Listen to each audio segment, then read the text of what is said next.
नमस्कार, मी doctor Smita Shah, Indian society of anaesthesiologist Kalyan ब्रांचची प्रेसिडेंट आणि doctor Kala Eswaran, Indian society of anaesthesiologist Kalyan ब्रांचचे सेक्रेटरी. आपल्या सर्वांचे या आमच्या यूट्यूब चॅनलच्या पब्लिक अवेअरनेस प्रोग्रामच्या दुसऱ्या भागात आपले सगळ्यांचे स्वागत करतो. मागच्या भागात आम्ही आपल्याला ॲनेस्थेशिया म्हणजे भूलशास्त्राविषयी एक जनरल माहिती दिली होती. ह्या भागात आम्ही आज आपल्याला हे आता हा जागतिक महिला दिन येतोय त्यानिमित्तानं एक पेनलेस लेबर, पेनलेस डिलेव्हरी किंवा वेदनाविरहित प्रसूती याबद्दल माहिती देणार आहोत. त्यासाठी आज आम्ही आमच्या डोंबिवलीच्या सिनियर ॲनेस्थेशियोलॉजिस्ट डॉक्टर संजय दाभाडे व डॉक्टर ज्योती सुळे यांना बोलवलं आहे व इंडियन सोसायटी ऑफ ॲनेस्थेशियोलॉजिस्ट कल्याण ब्रांचतर्फे मी त्या दोन्हींचे हार्दिक स्वागत करते. असे म्हणतात की स्त्री ही एक क्षणाची पत्नी असते व अनंत काळची माता आहे, पण आणि तिला सर्वात आनंद म्हणजे परमानंद केव्हा मिळतो तो माता होण्यात. पण तोच त्या प्रसूतीबद्दलच्या प्रवासाबद्दल जर तिला विचारले तर तेव्हाचे जे तीव्र वेदना होतात तर ते आठवून ते प्रसूती त्यांना नकोशी वाटते व पुढच्या प्रेग्नन्सीच्या वेळेस आम्हाला नॉर्मल डिलिव्हरी नको आहे, त्यापेक्षा सीझरच हवे असं सांगणारे बरेच जण भेटतात. मग यावर काही इलाज आहे का? हो, नक्कीच आहे, पेनलेस डिलिव्हरी. तर चला आपण त्याबद्दल आज आपण सविस्तर माहिती घेऊया. त्याआधी आपण थोडंसं इतिहास बघूया. पेनलेस डिलिव्हरीच्या पाठीमागे खूप मोठा इतिहास आहे. हे आलेलं सन 1500-1600 मध्ये, पण त्या काळी खूप ह्याच्या पाठीमागे रिलिजियस किंवा कल्चरल टाबू असं म्हणू शकतो. त्यावेळेला असं सांगत होते की पेन म्हणजे देवाने दिलेली शिक्षा आहे हे मातेसाठी, आणि हे विरहित करणे म्हणजे शिक्षा देवाच्या विरुद्ध जाणं असं मानलं जात होतं. आणि तरीही सन 1847ला प्रोफेसर जॉन सिम्पसन यांनी इथर देऊन पहिल्यांदा मातेला पेनलेस डिलिव्हरी दिलेली. आणि त्याच्यानंतर प्रोफेसर जॉन स्नो यांनी तर चक्क क्वीन विक्टोरियाला क्लोरोफॉर्म देऊन त्यांच्या 7व्या डिलिव्हरीला पेनलेस दिलेला. आणि हे तर विदेशातलं झालं, पण आपल्याकडच्या दाई जेव्हा डिलिव्हरी करायच्या पूर्वीच्या काळी ते पाठीमागे मालिश किंवा वॉटर डिलिव्हरी, वॉटर बाथ असं वगैरे देऊन काढा सुद्धा पाजायचे हे पेन कमी करण्यासाठी. मॅडम मग अजूनही आपल्या भारतात अजूनही असा एक चुकीचा गैरसमज आहे की तीव्र काळा देऊन जी नॉर्मल प्रसूती होते ना तीच आईसाठी व बाळासाठी सर्वोत्तम व सुरक्षित प्रकार आहे का? पण तो अजूनही हा गैरसमज आपल्याला दूर करायचा.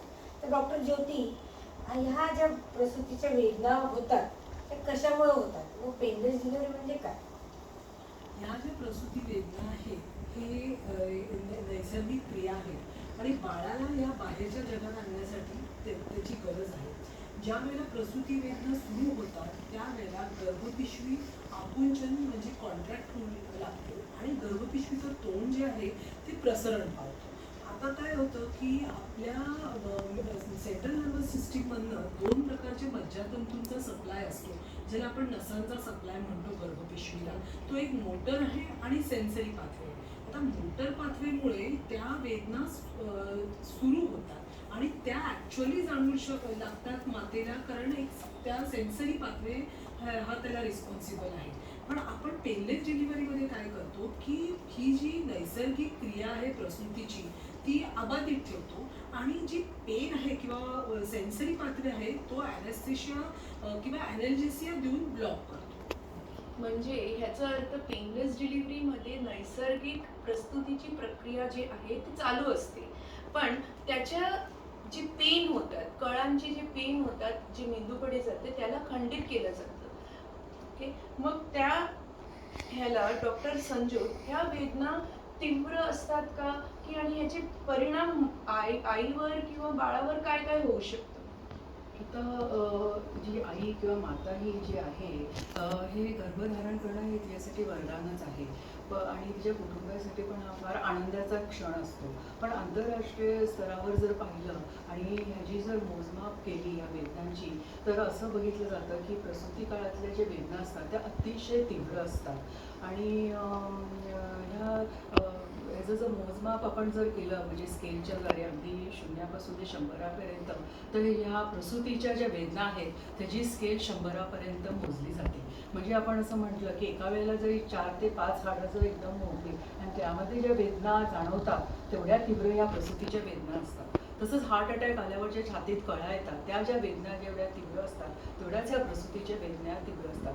आणि तसंच पहिल्या वेळा जी बाई ही गर्भवती असते त्याही खूप वेळ अगदी 10 ते 12 तास या वेदना तिला सहन कराव्या लागतात. आणि या सगळ्या वेदनांचे परिणाम त्या आईच्या आणि बाळाच्या शरीरावर होत असतात. आईचं शरीरावरचे परिणाम जर बघितले तर right from central nervous system ते कार्डिओव्हॅस्क्युलर सिस्टम किंवा रेस्पिरेटरी सिस्टम आणि तिच्या सायकॉलॉजीवर पण ह्याचा परिणाम होतो. आता ज्यावेळी त्या वेदना सुरू होतात त्याही एक केमिकल सबस्टन्स म्हणजे ॲड्रिनॅलिनसारखं ते सेंट्रल नर्वस सिस्टममध्ये रिलीज होतं आणि त्यांनी काय होतं की आईच्या शरीरामधले जे सगळे शिरा असतात ते आकुंचन पावतात. त्या आकुंचन पावल्याने काय होतं की ती आईचे हृदयाचे ठोके आणि तिचा रक्तदाब वाढू शकतो. तसंच तिच्या श्वासोच्छ्वासाची जी क्रिया असते त्याची गती वाढून त्याचं डेप्थ मात्र वाढत नाही, तो शॅलो होतो. आणि म्हणून ऑक्सिजनचा आणि रक्त पुरवठा जो असतो जो बाळाला जाणारा तो कमी होऊन जातो आणि बाळाचे ठोके वर खाली होतात. तसंच ह्या पूर्ण प्रसूती काळामध्ये या वेदनांमुळे ती एकदम त्रासलेली जाते, तिची दमछाक होते, ती डिहायड्रेट होते आणि ती इतकी चिडचिड होते की तिचं जी म्हणजे असं म्हटलं जातं की तिचा पूर्ण जन्मच होतो या प्रसूती काळामध्ये. आणि जे बाळाचं बॉन्डिंग पाहिजे असतं आईशी तेही कमी होतं. म्हणून मला म्हणजे असं आमचा प्रयत्न आहे की वेदनाविरहित ही प्रसूती खरंच फार गरजेची आहे. अच्छा, आता बघितलं या तीव्र वेदनेचा बाळाच्या शरीरावर व आईवर दोघांवरही खूप परिणाम होतात. तर डॉक्टर ज्योती, या वेदनेविरहित प्रसूती म्हणजे पेनलेस डिलिव्हरीचे काय काय फायदे आहेत? आता जसं आघाडे मॅडमनी सांगितलं की ह्या प्रसूती वेदनांमुळे आईच्या पूर्ण शरीराच्या प्रत्येक सिस्टीमवर परिणाम झालेला असतो. आपण जेव्हा वेदना विरहित प्रसूती प्लॅन करतो त्यामुळे फर्स्ट म्हणजे ती आई सायकोलॉजिकली रिलॅक्स होते. तसंच त्यामुळे तिचं ब्लड प्रेशर आणि हार्ट रेट हे व्यवस्थित राहतं आणि परिणामी बाळाला मिळणारा ब्लड सप्लाय रक्तपुरवठा त्यामुळे बाळाला मिळणारा ऑक्सिजनचा सप्लाय हा नीट राहतो. तसंच आईचं ॲक्च्युअली जी प्रसूतीच्या शेवटच्या काळात जी आपल्याला कॉपरेशन लागतं किंवा तिची जोर देण्याची शक्ती आपल्याला जी व्यवस्थित लागते ती नीट राहून सुदृढ बाळ आणि निरोगी बाळ जन्मास येण्यास मदत होते. म्हणजे थोडक्यात सेफ्टी, आईची सेफ्टी आणि बाळाची सेफ्टी हे दोन्ही पेनलेस डिलिव्हरीमुळे चांगलं राहतं. आणि मेन म्हणजे तुम्हाला एक क्वालिफाईड ॲनेस्थेटिस्ट जे इमर्जन्सी मेडिसिन आणि CPR एकदम प्रावीण्य प्राप्त केलेले असतात हे तुमच्या शेजारी तुमचं सुरक्षा करत असतात. ओके, आता डॉक्टर संजोत, हे पेनलेस डिलिव्हरीच्या काय काय प्रकार असतात? तर जसं तुम्हीच मगाशी सांगितलं की अगदी 150 वर्षापासून क्लोरोफॉर्म आणि इथरचा वापर केला गेला होता, पण ह्याचे बरेचसे तोटे होते आणि ह्याच्यावर फार संशोधन केलं गेलं आणि गेले 70 वर्षात ह्या संशोधनाला राज्यमान्यता मिळाल्यामुळे आता आपल्याकडे म्हणजे बरेचसे पर्याय आहेत त्यामध्ये. तर एक तर औषधावाटे किंवा बिना औषधावाटे त्याची प्रसूती विरहित करू शकतो. म्हणजे पाण्यातली डिलिव्हरी, मग बिहेवियर थेरपी, ॲक्युपंक्चर, मग हिप्नॉसिस आणि टेन्स. आणि टेन्समध्ये ह्या ज्या वेदना ज्या असतात प्रसूतीच्या त्या मेंदूपर्यंत पोचायच्या अगोदर आपण दुसऱ्या वेदना देऊन सपोर्ट देऊन त्या वेदना कमी करतो. तसंच बिहेवियर थेरपीमध्ये फॅमिलीचं काउन्सिलिंग करून समुपदेशन करून त्यांचं असं काउन्सिलिंग केलं जातं की बाबा या वेदनांमुळे मुळेच आपल्याला नॉर्मल बाळाची डिलिव्हरी होते. आता औषधामार्गे जी आहे त्यामध्ये शिरेतून आणि स्नायूतून औषधं दिले जातात, म्हणजे ओपियड्स किंवा मॉर्फिनसारख्या नावाचे औषधं दिले जातात. ह्याचा उपयोग व्हायचाच, पण ह्याचे तोटे पण फार होते. म्हणजे बाळाच्या श्वासोच्छ्वासावर आणि आईच्या रेस्पिरेटरी सिस्टमवर याचा परिणाम व्हायचा आणि ऑक्सिजनचा पुरवठा बाळाला आणि आईला कमी पडायचा. तसंच आईला खाज येणे किंवा त्याची उलट्या होणे असं त्याचे दुष्परिणाम होते. दुसरं म्हणजे नाकाद्वारे जे वायू द्यायचे म्हणजे नायट्रस प्राणवायू आणि नायट्रस ऑक्साईड एंट्रोनॉक्स हे तिन्ही मुंगल्यास म्हणजे प्रत्येक वेदनाच्या अगोदर ती मुंगल्यास ती तिची पुढची वेदना आहे त्याचं तिला सहन करता यायचं. पण याचा दुरुपयोग असा असायचा की हे वारंवार घ्यावं लागायचं. प्रत्येक वेदनाच्या अगोदर तिला ते उगायचं लागायचं. तशीच तिसरी पद्धत म्हणजे जी आपण त्याची सविस्तर त्याची माहिती घेणार होती म्हणजे एपिड्युरल अनेस्थेसियाची सहज आणि इझिली अवेलेबल आहे. तिसरी म्हणजे ही स्पायनल अनेस्थेसिया ज्यामध्ये आपण स्पायनल सबअरेक्नॉइड स्पेसमध्ये अनेस्थेटिक ड्रग देऊन कमरेखालचा भाग पूर्ण बधीर करून आपण सिजेरियनसारखं ऑपरेशन करू शकतो. आणि शेवटची म्हणजे अगदी लोकल अनेस्थेसिया म्हणजे सर्विक्सच्या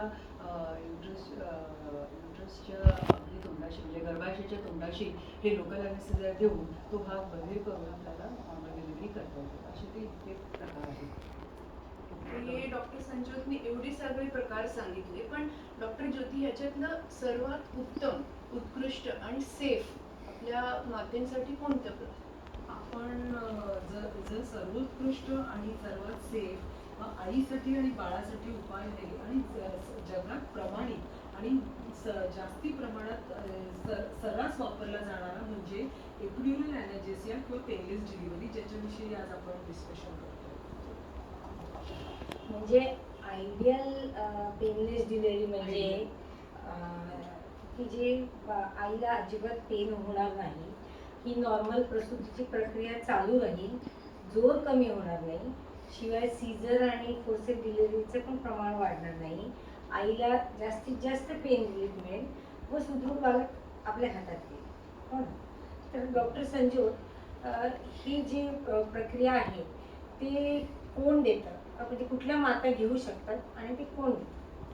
आता मी तर असं सांगेन की प्रत्येक गर्भवती स्त्रीनी ह्या प्रसूती काळासाठी म्हणजे सुखकर होण्यासाठी आणि आनंददायी होण्यासाठी हा पेनलेस डिलिव्हरीचा पर्याय नक्कीच घ्यावा. आणि यामुळे काय होतं की हसरी आई हसऱ्या बाळाला जन्म देऊ शकते. तसंच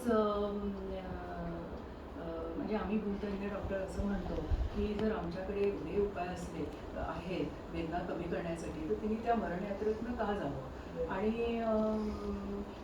जी माता उत्सुक आहे, जागरूक आहे आणि तिचे नातेवाईक आणि सगळ्यांना ह्या गोष्टीची पूर्णपैकी माहिती आहे, ज्यांनी ANC क्लिनिकमध्ये त्याचे पूर्ण त्यांच्या शंकांचे निरसन केलेलं आहे आणि ते पूर्ण कन्व्हिन्स्ड आहे. त्यांनी सगळ्यांनी ह्या पर्यायाचा उपयोग घ्यावा.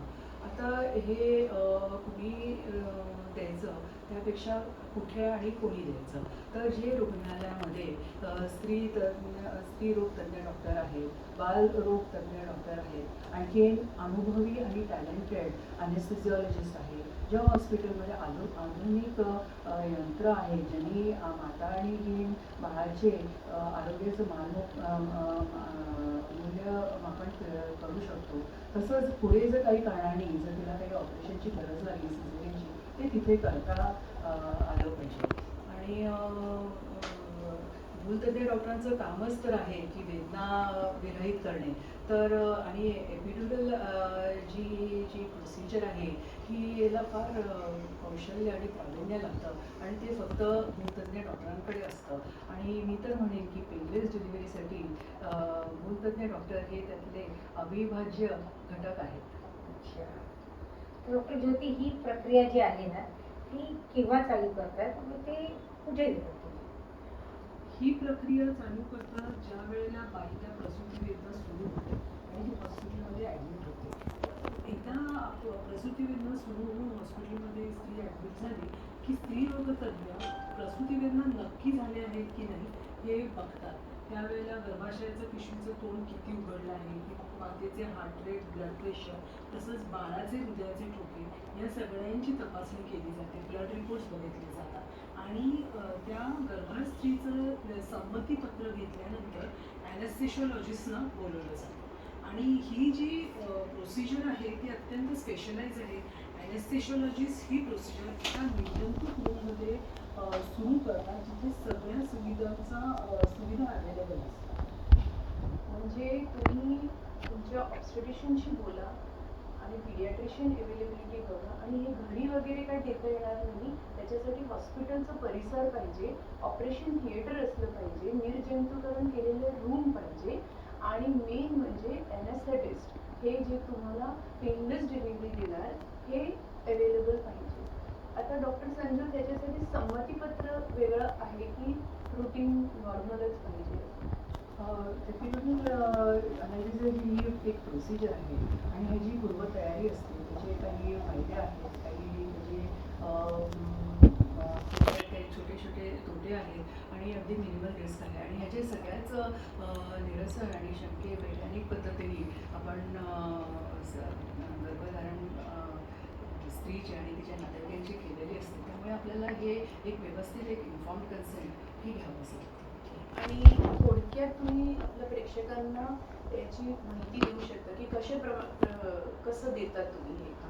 आता जसं डॉक्टर ज्योतींनी आपल्याला सांगितलं ह्याची पूर्वतयारी, ती पूर्वतयारी केल्यानंतर भूलतज्ञ डॉक्टर तिथे अवेलेबल असतात आणि ते निर्जंतुक गाऊन आणखी स्टराईल ग्लोव्स करून असे स्क्रब करून ते तयार होतात आणि त्या बाईला 2 पोझिशनमध्ये जे तिला कम्फर्टेबल असेल अशा पोझिशनमध्ये आम्ही त्या टेबलवर त्यांना घेतो.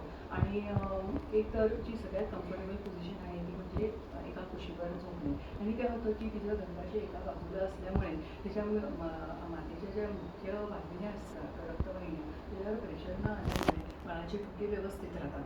तसंच जर एखादी बाईचं वजन जास्त असल्यामुळे तिचे मणके जवळजवळ येतात आणि म्हणून त्यांना बसून पुढे वाकून म्हणून मणक्याचा भाग आपल्याला व्यवस्थित दिसायला लागतो. आता ही जी प्रोसिजर आहे ही आम्ही 2 वेदनांच्या मध्ये दिली जाते. आणि प्रोसिजर सुरू करायच्या अगोदर जिकडे आम्ही एस्टॅब्लिश करणार आहोत ही एपिड्युरल टेक्निक, त्या 2 मणक्यामध्ये आम्ही निर्जंतुक औषधांनी ते पाठ स्वच्छ केली जाते. तिथे मग एका एकदम पिसवड्या बारीक सुईने एक अनेस्थेसिया देऊन तो भाग सुन्न केला जातो.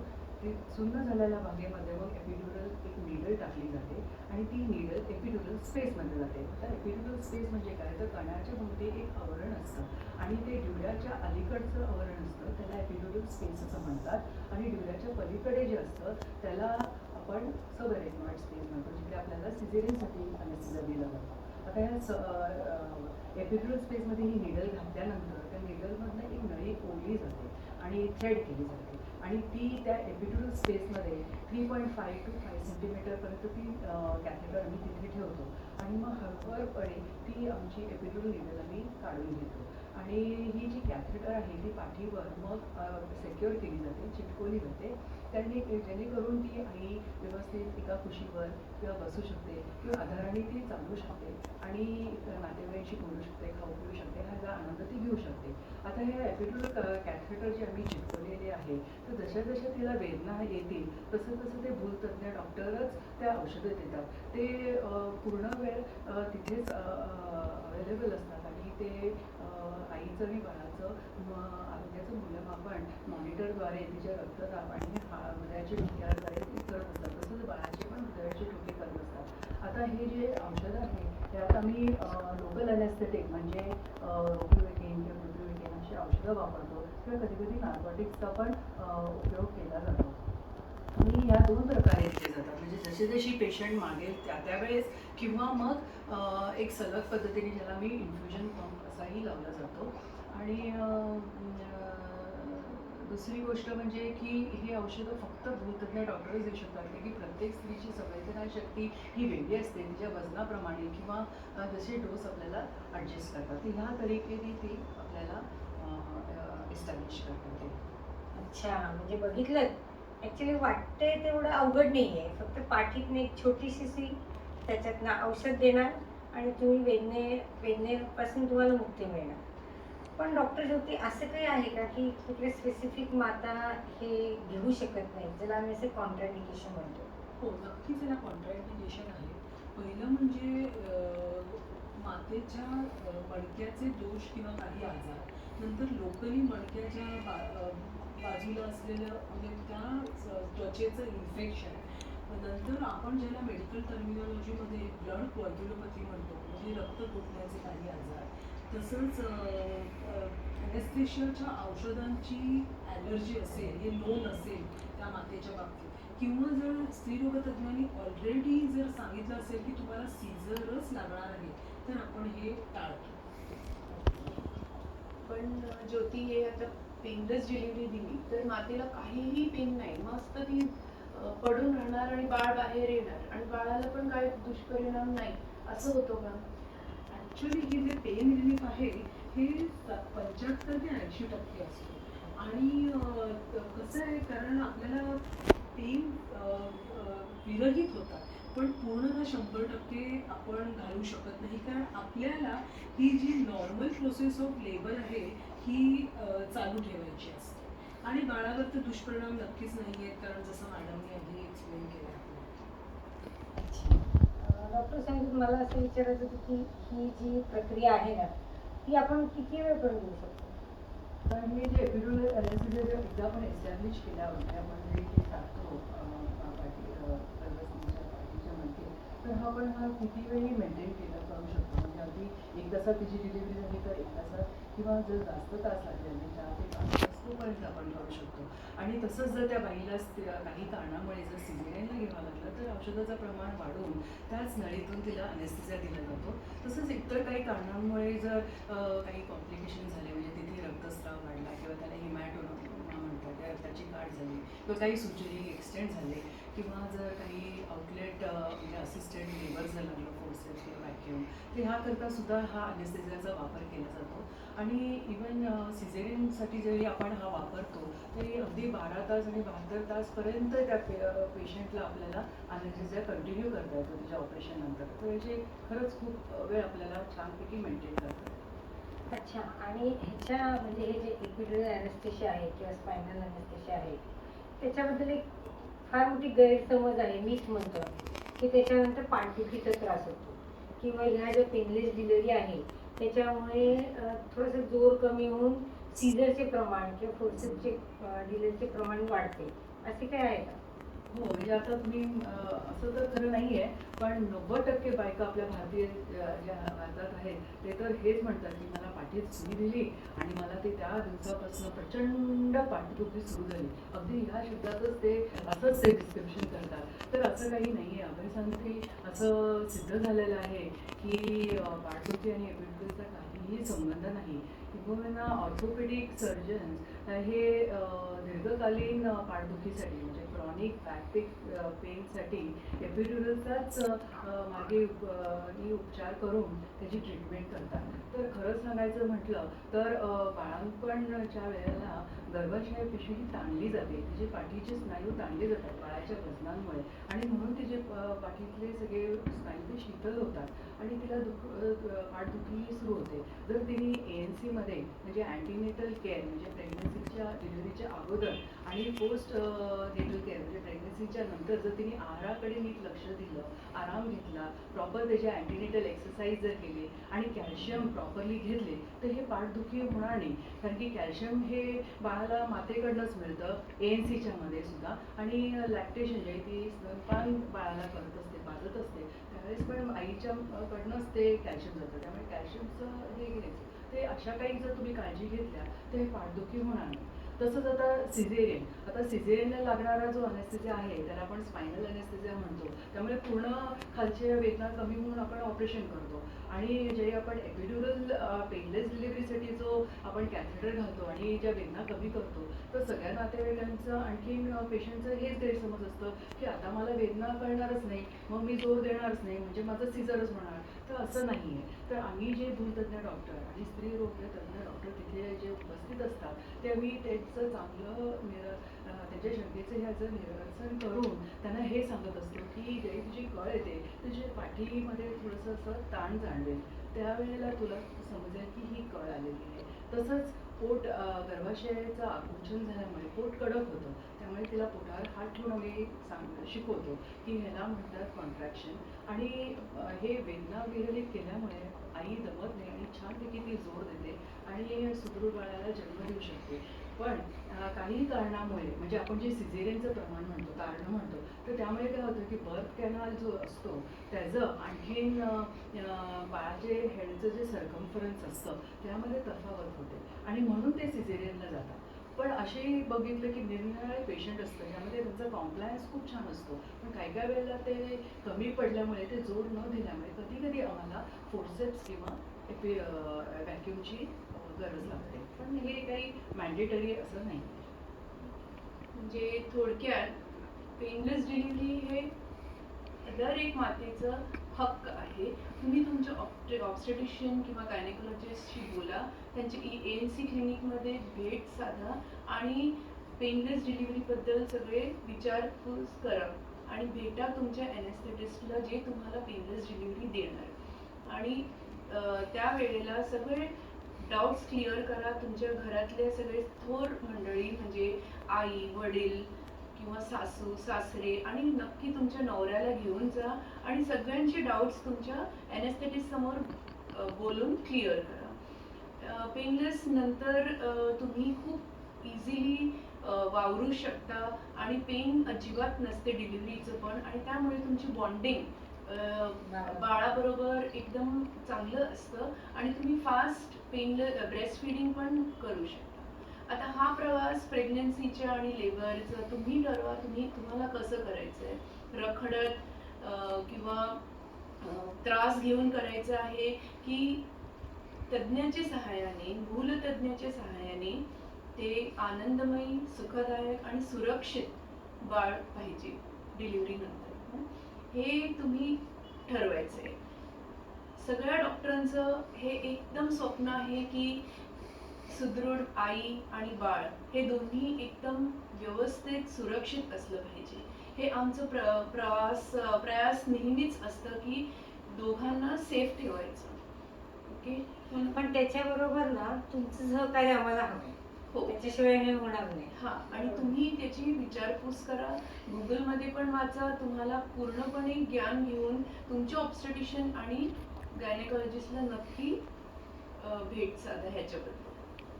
आता मी ISA कल्याणच्या तर्फे डॉक्टर संजोत आभाडे आणि डॉक्टर ज्योती सुरे यांचा आभार मानते की त्यांनी त्यांचं बहुमूल्य वेळ आम्हाला दिला पेनलेसबद्दल सांगण्यासाठी. आणि डॉक्टर स्मिता शाह यांना पण ह्याच्या ऑपॉर्च्युनिटी दिल्याबद्दल आम्ही आभार मानतो. Thank you madam. धन्यवाद. थँक्यू. आणि प्लीज लाईक आणि सबस्क्राईब करा आमच्या चॅनलला. बेल आयकॉन दाबायला विसरू नका. थँक्यू.